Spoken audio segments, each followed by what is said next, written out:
Olá, bom dia. Nós vamos começar agora a nossa aula sobre como organizar eventos.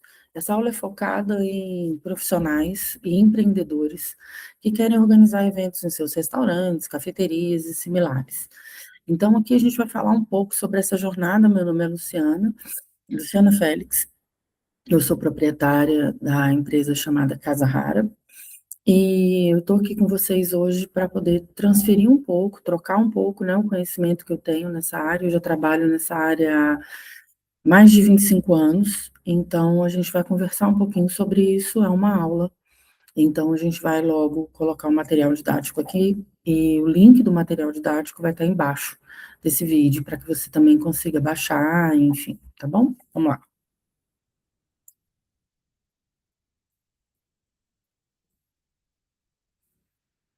A gente vai falar um pouco agora sobre engenharia e operação de eventos em restaurantes. O que que acontece, gente? Os restaurantes normalmente têm uma janela, eu vou usar muito o exemplo do restaurante, mas isso também vale para cafeteria e outras empresas de alimentação, porque a gente sempre tem uma janela sem movimento, a gente sempre tem um dia de menor movimento, ou a gente tem uma área no espaço que a gente consiga utilizar para poder colocar pessoas em eventos lá dentro. De pequeno ou de grande porte, isso depende do tamanho da sua operação, ok? É, por que que é interessante vender eventos? Porque a venda de eventos corporativos, ela representa uma das estratégias mais eficientes para otimizar alguns tipos de custos fixos do restaurante. Então, a gente já sabe que a gente tem ali no custo fixo do restaurante algumas coisas que não saem de lá. Por exemplo, aluguel, água, luz, internet, você paga isso para poder funcionar o dia inteiro. Então, não há porquê você, de repente, não funcionar durante um horário X.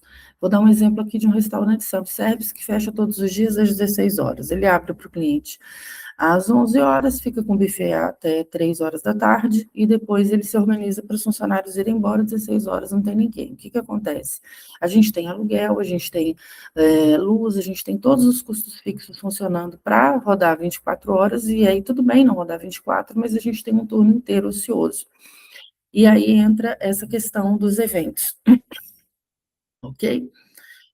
Muita gente acha, muitos empreendedores que eu converso quando a gente vai fazer consultoria para implantar o setor de eventos na empresa, eles acham que o evento é só mais um dia normal do restaurante, só que fazendo comida para muita gente. Não é isso, o evento é uma coisa completamente separada disso.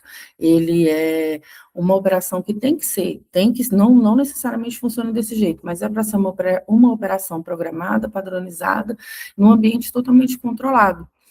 Então, é para a gente ter previsibilidade no evento. Quando eu abro um restaurante no Self para funcionar na hora do almoço, eu não sei se vai entrar 200 pessoas, 100 pessoas, 500 pessoas, a gente vai ter uma média, de acordo com o movimento da casa, mas na hora de abrir a gente não sabe. No evento não, é para a gente saber exatamente a quantidade de pessoas que vão comer ali e tocar o nosso barco num ambiente previsível, ok?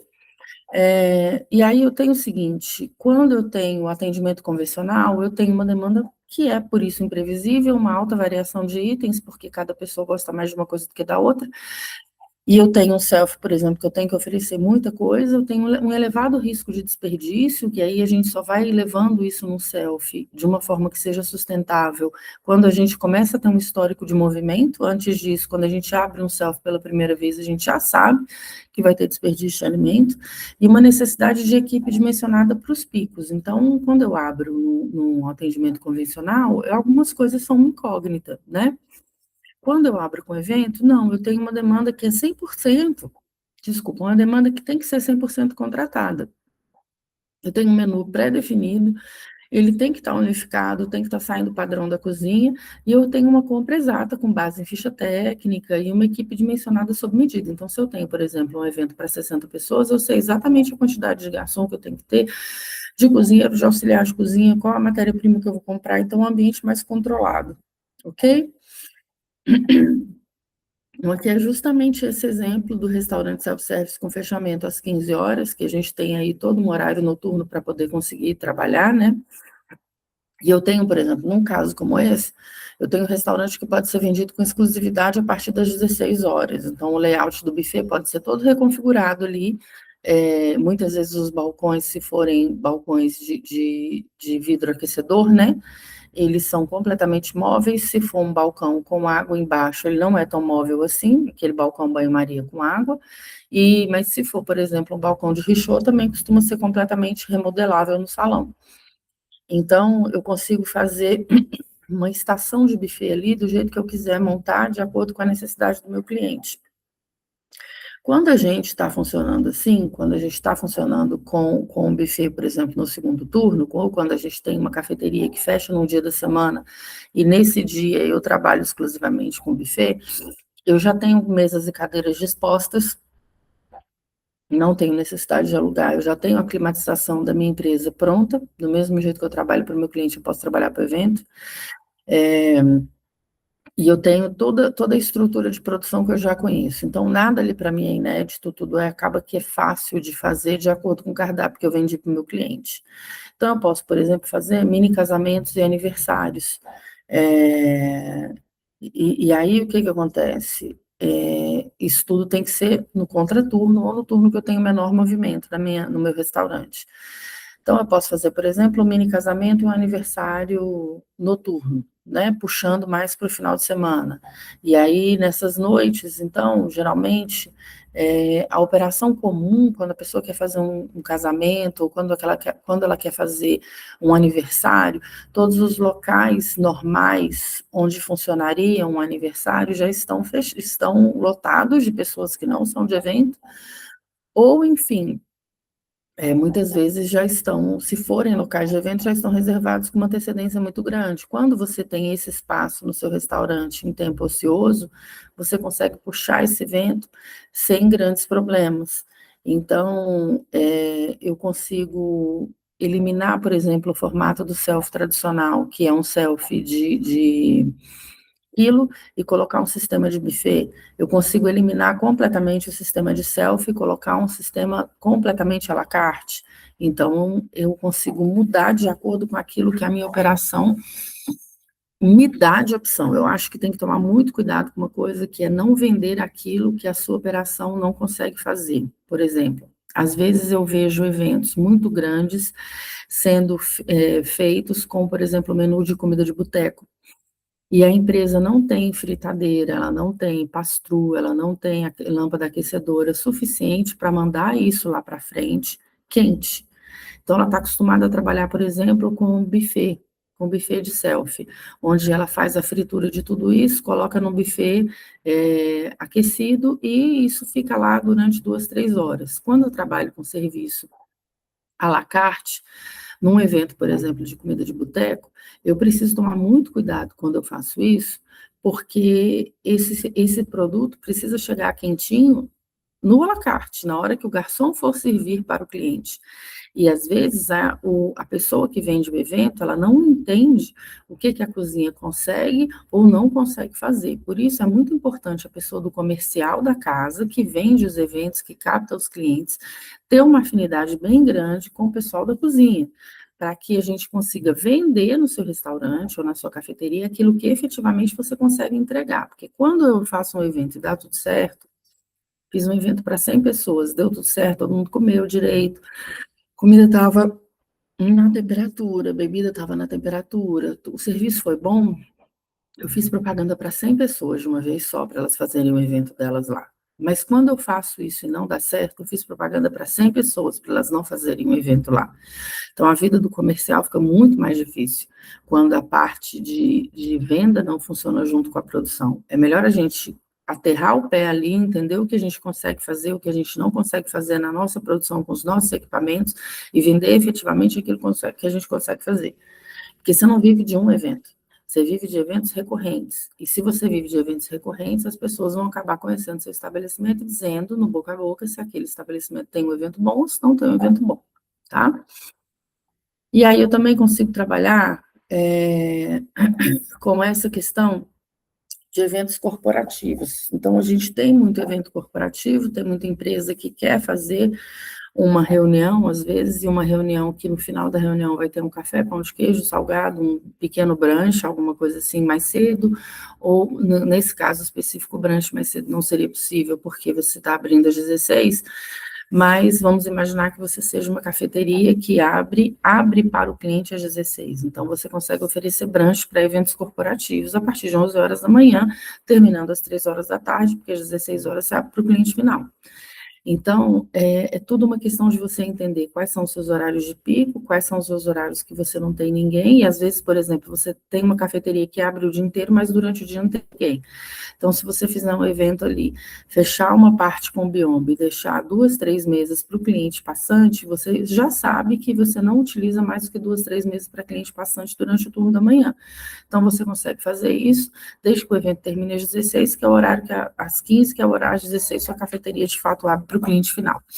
Então, é entender muito bem sua operação e fazer com que isso flua da forma mais correta possível. Eventos corporativos, você vai vender para empresas locais, startups, escritórios de advocacia, consultorias que precisam realizar workshops, treinamentos de equipe de grandes ou pequenas empresas, reuniões de alinhamento. Então, você vai conseguindo fazer com que tudo ande de acordo com a sua previsibilidade, sabe? De acordo com que tudo funcione de acordo com a sua capacidade de atendimento. Então, vamos lá. Outra coisa que eu posso vender num evento, por exemplo, como uma cafeteria, no primeiro ou no segundo turno, no restaurante, no turno contrário ao de movimento, eu consigo trabalhar como cozinha fantasma de eventos. O que é isso, Luciana? Eu consigo fazer ali coisas que eu vou levar para eventos que são em locais que não são do meu restaurante. Isso tem uma utilidade gigantesca.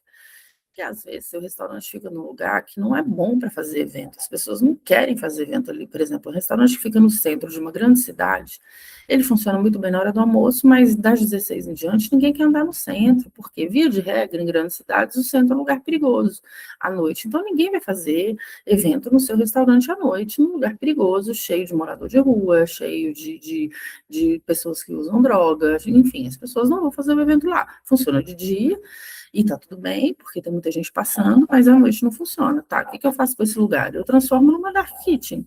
E ela vai fazer comida para eventos em locais que não são os meus. Então, eu posso ser simplesmente um buffet de eventos. Ok? Eu levo a minha comida para outros locais. As pessoas fecharam em outros locais, que são só o salão, tem um monte de lugar que é assim, é só um salão de festas, e aí eu tenho a comida e levo até lá, tá? E aí eu posso trabalhar, por exemplo, em catering, né? E aí eu tenho o catering de várias formas. São kits, o catering, via de regra, são kits exclusivos para reuniões. Eu tenho reunião de diretoria, coffee break, escritório, caixa de petisco gourmet para evento residencial e por aí vai. Então, eu posso trabalhar com catering, posso trabalhar com todo o serviço de buffet indo para esse evento, posso levar meus rechôs, posso levar minha mão de obra, enfiar tudo numa van e levar para um evento que é um salão, num lugar onde as pessoas de fato gostam de se reunir. Como é que a gente capta esses clientes? A gente faz a prospecção do B2B, que é o corporativo, e do B2C, que é para a pessoa física, né? Então, para o B2B, eu vou vender reuniões de alinhamento, confraternizações corporativas, eu vou vender treinamentos, lançamentos de produtos e de marcas, eu vou vender para empresas de grandes laboratórios que querem fazer reunião com seus vendedores e representantes. No B2C, eu vou fazer aniversários, mini casamentos, batizados, recepções de formatura, encontros de família. Então, como é que eu vou fazer isso? No B2B, existem hoje em dia plataformas onde fornecedores de eventos se cadastram, né? Tem um site chamado casamentos.com.br, por exemplo, que é um desse. E aí você vai lá e se cadastra como aquilo que você de fato consegue vender. Eu consigo receber eventos para tantas pessoas no local tal, com o tal perfil. No site você se cadastra direitinho. Tem vários sites desse jeito. E aí, o que acontece? Lá você vai, as pessoas quando vão fazer um evento, elas procuram esse tipo de site.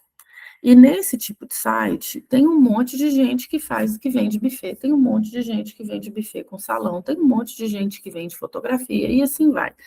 Uma das coisas que você pode fazer é parceria com os fornecedores que já tem lá. Então, por exemplo, dependendo do seu restaurante, da sua cafeteria, você pode fazer uma parceria com uma florista, você pode fazer parceria com fotógrafos, e isso vai sendo interessante, porque um vai indicando para o outro e o seu lugar começa a existir. Uma outra coisa que pode acontecer é você entrar em contato no B2B diretamente com as empresas. Então, por exemplo, eu vou vender para um grande banco. Eu tenho um banco aqui que eu quero fazer os eventos dele. Tá? Quem é a pessoa responsável pelos eventos, pela organização de eventos desse banco? Quem é a agência promotora de eventos para esse banco? Existem grandes empresas, por exemplo, já fiz algumas vezes eventos para grandes empresas de perfumaria, que querem premiar os seus franqueados. E aí, como é que funcionou isso? Eu fiz o evento, mas quem contratou o meu buffet na época foi uma agência produtora de evento que organizava buffets para essa grande rede de perfumaria, tá? Então, a gente não necessariamente vai falar com alguém da grande indústria, da grande rede de perfumaria, mas eu faço parceria com agências de eventos e essas agências me contratam. Então, é bem por aí, a gente vai traçando essa prospecção com os corporativos, né? Você vai definir aí no seu caderninho quais são os corporativos na sua região que você acha que tem potencial para fazer evento com você, e aí, baseado nessa sua lista, nesses corporativos, você começa a procurar as pessoas certas para fazer a negociação.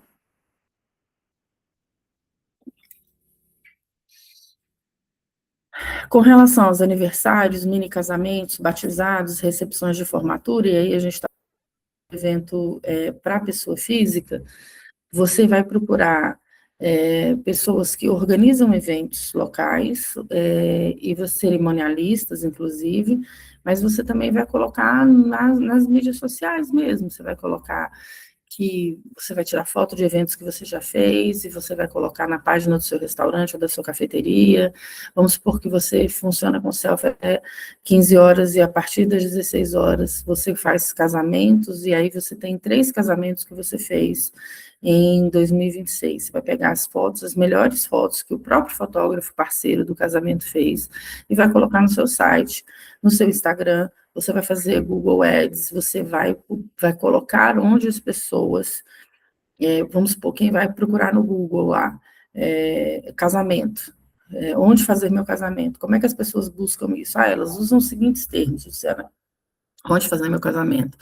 Locais, bufês na cidade de Teresópolis, bufês na cidade de Cabo Frio, e aí as pessoas vão colocando ali, você vai descobrindo os mecanismos de busca, quem faz marketing consegue fazer isso com bastante facilidade, e aí descobre e você começa a entrar nas opções quando as pessoas fazem esse tipo de busca na sua cidade, na sua região, tá? Então o Google é muito importante para isso, e o Instagram acaba sendo o antigo álbum de fotografia, sabe? No Google você diz para a pessoa assim, eu existo. Aí ela fala assim, você existe? Como é que são suas fotos? Como é que é isso aqui? Tem umas imagens no Google, mas daí ela geralmente vai para o Insta para poder verificar aquilo que você fez mais recentemente, tá? Então, para as duas ocasiões, vale, óbvio, sempre a pena de imagem. Imagem é validação social, né?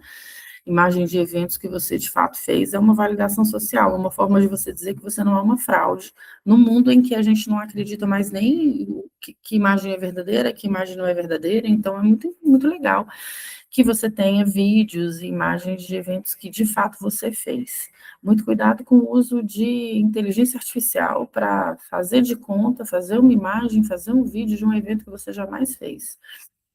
Porque hoje em dia as pessoas as pessoas não querem isso, né? Elas querem um evento real, elas querem uma foto, não daquilo que você quer fazer, o que você considera que é possível que seja feito, mas daquilo que você de fato fez. Então, capta, faz parceria, as primeiras vezes são muito mais difíceis mesmo, você convencer pessoas de que você consegue fazer um evento, mas capta, faz parceria e começa a desenvolver isso de uma forma que seja muito interessante para o seu estabelecimento. Na montagem de proposta, você precisa alinhar as apresentações visuais atraentes é justamente isso que a gente acabou de falar. Você tem que ser absolutamente claro no escopo e você, como empresa, precisa ter amparo jurídico para aquilo que você está fazendo, porque acredite, do mesmo jeito que a gente tem muita gente mal intencionada vendendo evento, a gente tem muita gente mal intencionada comprando evento também. Então, tem muita gente que vai procurar no seu estabelecimento para fazer um evento com você, e se o contrato não estiver bem amarrado, você pode fazer um evento e ainda pagar por ele, tá? Então, tem que ter razão social, CNPJ, os dados do contato do restaurante, da cafeteria, do cliente também, a data precisa, o horário de início, o horário de término, a duração total estipulada, por exemplo, o evento vai durar 4 horas, a quantidade mínima de convidados pagantes garantidos, como é que você vai trabalhar, por exemplo, o cara fechou com você um evento para 80 pessoas, e de repente ele colocou 90 pessoas nesse evento, as 10 pessoas não estavam previstas nos seus insumos de cozinha. Como é que ele vai pagar por isso? Ou mesmo que você tenha previsto no insumo de cozinha, como é que você vai vender? Quanto é que vai custar mais esse excedente de 10 pessoas, tá? Então, as comidas bem descritas, a descrição minuciosa mesmo de todos os itens, entrada, prato principal, sobremesa ou finger food, o que você estiver servindo, especificando se o serviço é à vontade ou por porção controlada, ou seja, à vontade buffet, porção controlada à la carte, a lista completa dos itens de bebida e o regime de serviço. Você sempre vai falar a estrutura dos serviços, como é que é a mão de obra, tá? Como é que são os enxovais e os utensílios, como é que é a estrutura do local, como é que vai ser o pagamento e reserva, se vai ter sinal, garantia, por exemplo, 50% no ato do fechamento para garantir, 50% paga até 48 horas antes do evento. Presta atenção bastante nisso, não faça pagamento pós-evento. O evento está quitado antes dele começar. Isso é bastante importante. Por quê? Porque senão as pessoas que têm má intenção, elas vão fazer o evento com você, na hora de pagar, se você deixar uma parte para pagar no final do evento, ela vai arrumar ali uma poeira cósmica, um problema sério, e não vai te pagar o final. E às vezes, no 50% final, 30%, 20%, é justamente ali que está seu lucro, tá bom? Então, qual a política que você vai adotar para a criança? Se de 0 a 5 anos não paga nada, de 6 a 10 anos paga uma metade, acima de 11 anos paga inteira, como é que é convidado excedente, e aí tem que ver direitinho, porque geralmente eu recomendo acrescentar 20% sobre o valor base, tá? Para absorver o impacto operacional desse convidado excedente. E como é que você vai contar este convidado excedente? Geralmente mesas e cadeiras, ok? Quem veio a mais não tem cadeira.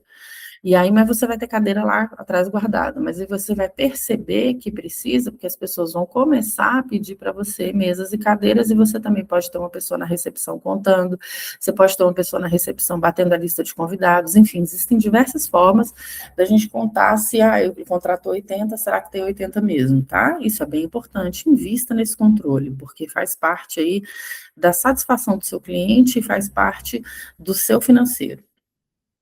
Aí tem que ter um prazo limite para assinatura da proposta, tem barra contrato, né? E aí, por quê? Porque você precisa comprar os insumos com tempo útil, tá bom? Vamos lá. Aí a gente tem uma coisa que geralmente dá muita dúvida na cabeça das pessoas, que é como é que eu precifico por pessoa.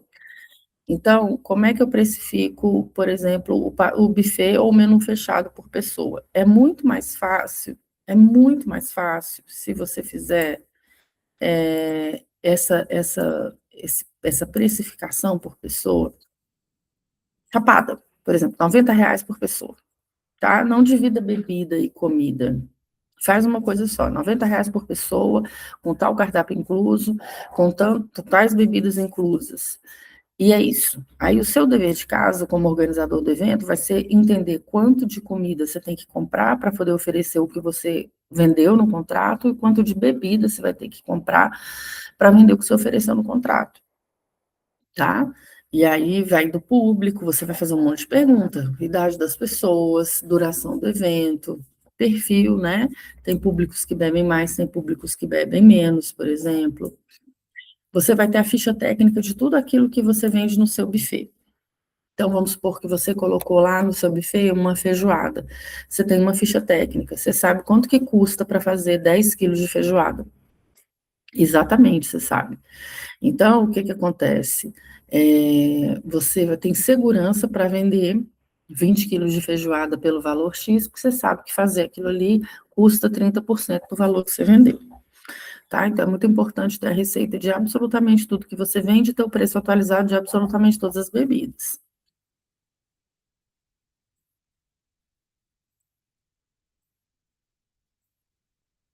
Vamos lá. O que acontece aqui? Você vai ter sempre, a gente tem o aluguel do espaço, né? A taxa de exclusividade de locação. e a gente cobra uma taxa fixa referente ao fechamento do restaurante, e alimentos e bebidas são faturados à parte ou trazidos pelo cliente. Eu não gosto desse tipo de contrato, mas existe, e de repente pode acontecer e você se vê numa situação que você tem que fechar um contrato como esse. A gente faz isso quando o cliente deseja fechar a casa em dias e horários de funcionamento normal, com o público, ou para locação pura da infraestrutura. Às vezes ele vai fazer um evento lá dentro, tá?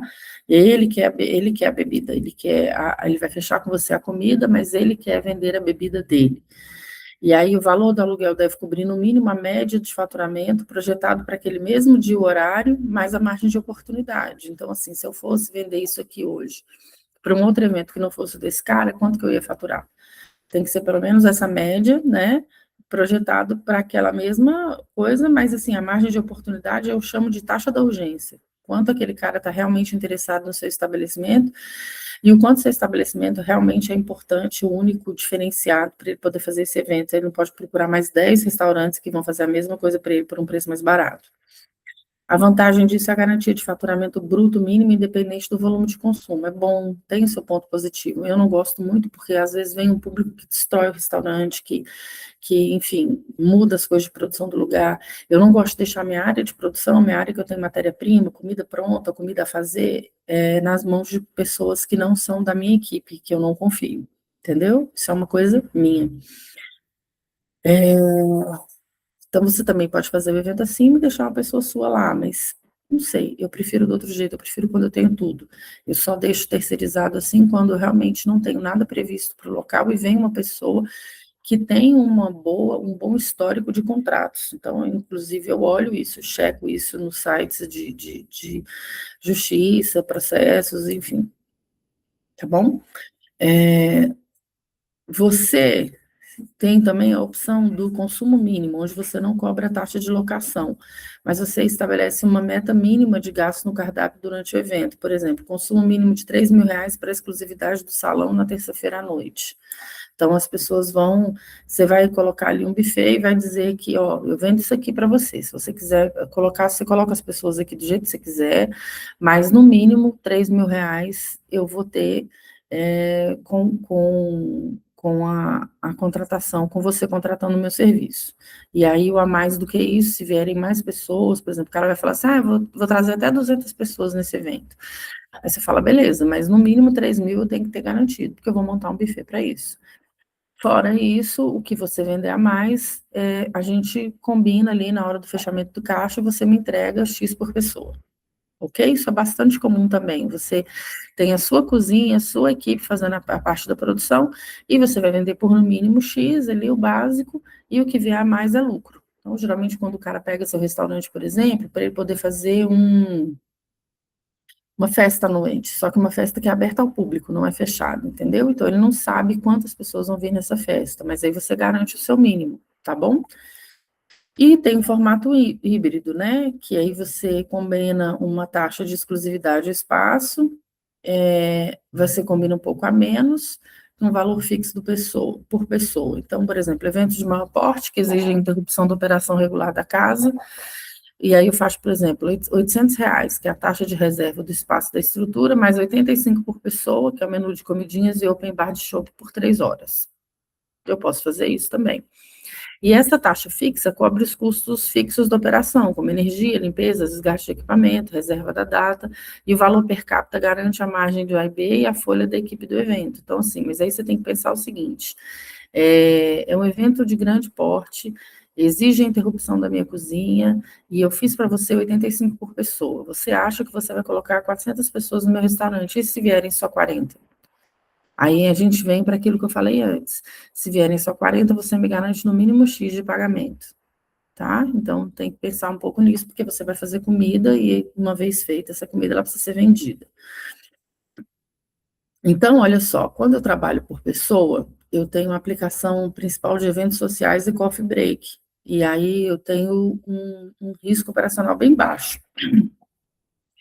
Quando eu trabalho com aluguel de espaço, eu tenho fechamento total no horário comercial e eu tenho um faturamento médio projetado e uma taxa de oportunidade lá que eu vendi o aluguel do meu espaço para pessoa X. Então, risco operacional também é baixo.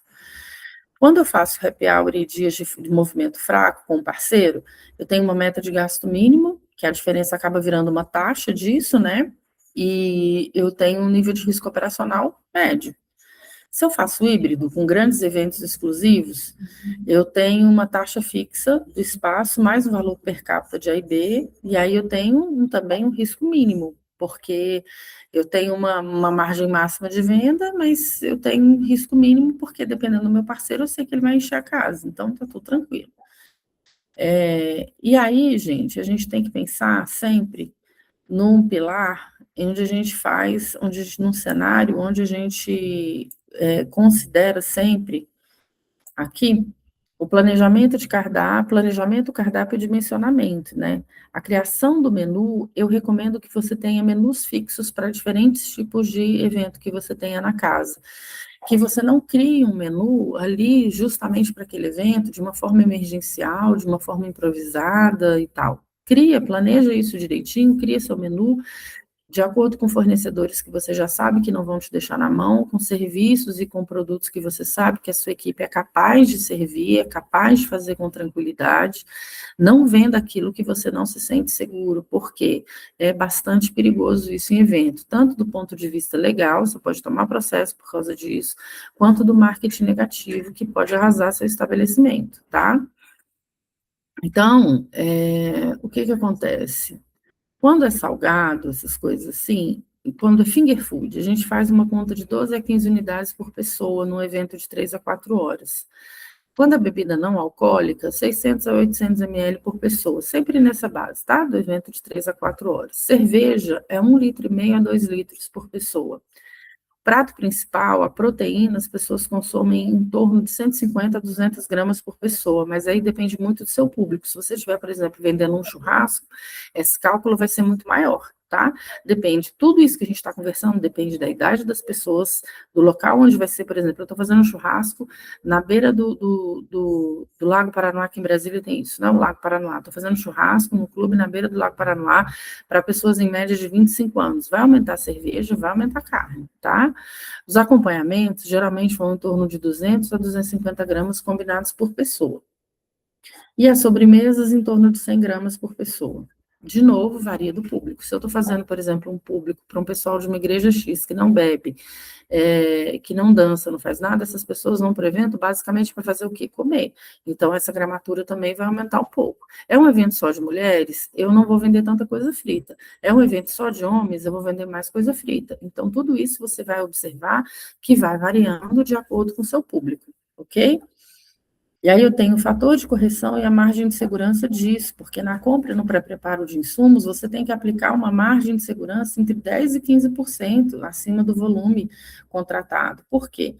Porque se você tiver eventual perda de produto, alguma coisa aconteceu, o produto caiu no chão e não dá para utilizar, ou o produto, a carne que você comprou tinha muita para e precisou limpar mais do que você previa, você precisa ter uma margem disso, tá?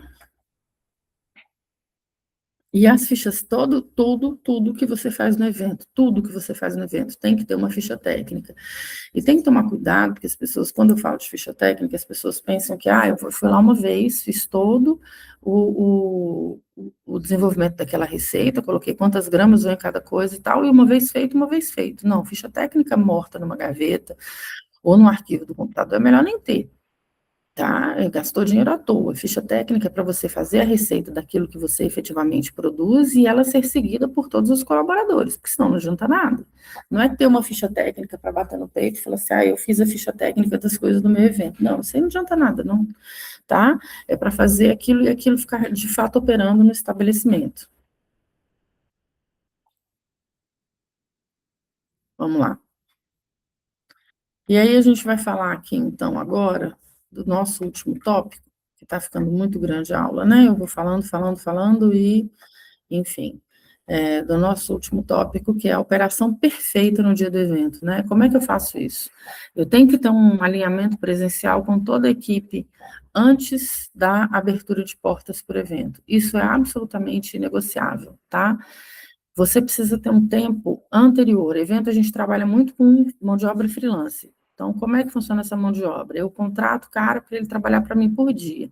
É legal, porque eu não tenho custo fixo, mas também não é legal, porque esse cara, se ele arrumar um outro evento no mesmo dia, a tendência que tem é que ele fure comigo, né? Se ele arrumar um outro evento que pague mais. Então, eu preciso ter uma galera ponta firme comigo. Que se eu combinei que ele vai, no dia tal, no horário tal, ele de fato vai. E aí, o que que acontece? Quantas horas antes do evento os garçons têm que chegar, a equipe de cozinha tem que chegar? E você tem que verificar isso. Então, por exemplo, se é garçom, eu recomendo que chegue em torno de 1h30, 2 horas antes do evento. Então, quando chegou esse garçom, 1h30, 2 horas antes do evento, o que que você vai fazer? Você vai conversar com toda a equipe, vai alinhar todas as coisas e vai fazer com que isso dê certo. Ok? A equipe de cozinha é a mesma coisa. Você vai fazer. Minha equipe de cozinha tem que chegar 2 horas antes do evento começar, 3 horas antes do evento começar para fazer a produção. Então, se é 3 horas antes do evento começar e o evento começa, por exemplo, às 3 da tarde, meio-dia tem que estar todo mundo lá. Não veio ninguém, você consegue ter um tempo hábil para fazer alguma coisa e resolver esse problema. Não é em cima da hora, não é 10 minutos antes, não é 15 minutos antes, é com bastante tempo de antecedência, tá? Evento tem que ter checklist. E aí, eu te encorajo a sempre ter na equipe pessoas que estão acostumadas a fazer mise en place, ou seja, pré-preparo de alimentos.